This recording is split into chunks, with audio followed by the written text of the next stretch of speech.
Ngokhulu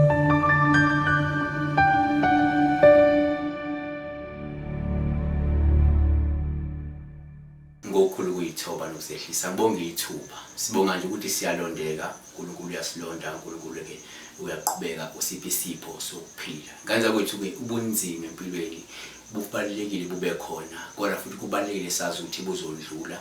impilo imnandi ngeyingqinamba imnandi ukuthi siphinde siyinqobe ingqinamba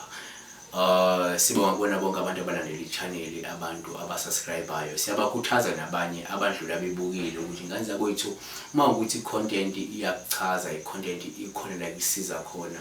ukuvula mhlawumbe ingqondo namehlo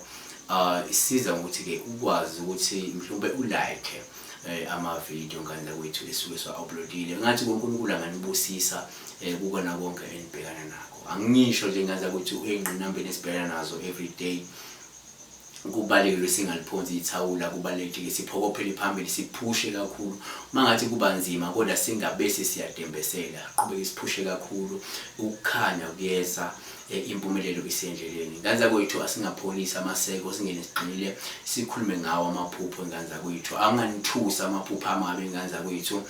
noma efika amabi kakhulu ithusa kodwa anganithusi ngoba lokho kusho ukuthi amaphupho emabi kusho ukuthi uzobhekana nama-challenges ama-challenges ayingxenye impilo kodwa futhi ama-challenges siwefika awekho ama-challenges a-permanent yosho ukuthi ngelilanga ayodlula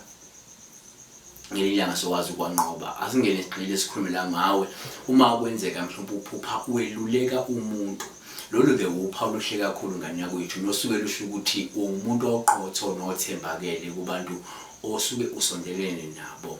kanti ngaphinde lokhu kuphinde kuchazela ukwethembeka noma ukuthi uzokwethembeka uphinde futhi noma ke uzothenjwa uphinde ukhonzwe abantu osuke usolelene nabo noma ujwayelene nabo esikhathini esizayo kanti uma usuphupha umuntu ekweluleka uphawu lolubi noluxwayisa ngokuthi mhlawumbe ungase ubhekane nezikhathi ezinzima noma ke isikhathi esinzima noma ngasho khungathwe yinkathazo ezithile kungekudala kanti uma kwenzeka ubona la noma uphupha ubona umhlambi wezimvu uphawu luhle kakhulu noluvama ukubika ukuthi ngase kube nempumelelo engase ikwehlele esikhathini esizayo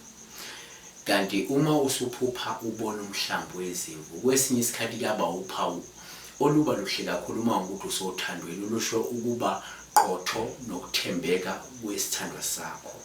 yabo kanti uma singahlabela phambili sibhekela ukuthi uma kwenzeka uphupha mhlawumbe ujahwa inkomo enkulu emnyama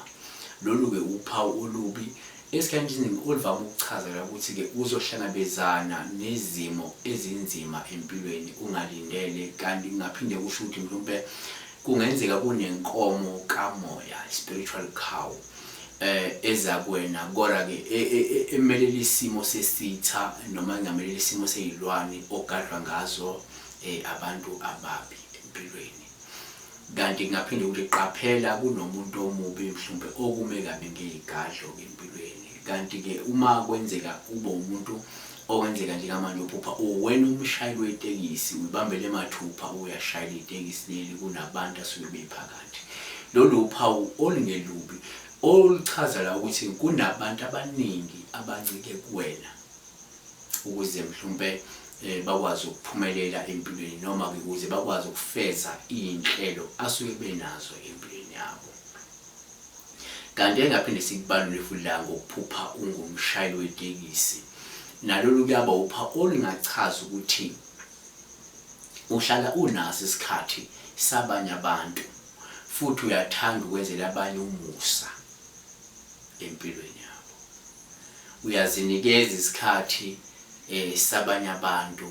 futhi uyathanda ukubenzela abantu umusa kanti ke la uma uphupha ubona imoto yomngcwabo uphawu lolu olubike lolungachaza la ukuthi mhlawumbe kuzoba khona inkinga ethile noma ke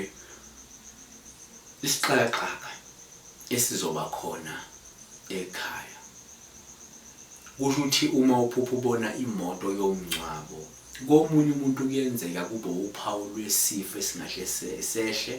kodwa komunye kuyenzeka kube uphawu lweyinkinga nezinkathazo esuke ziza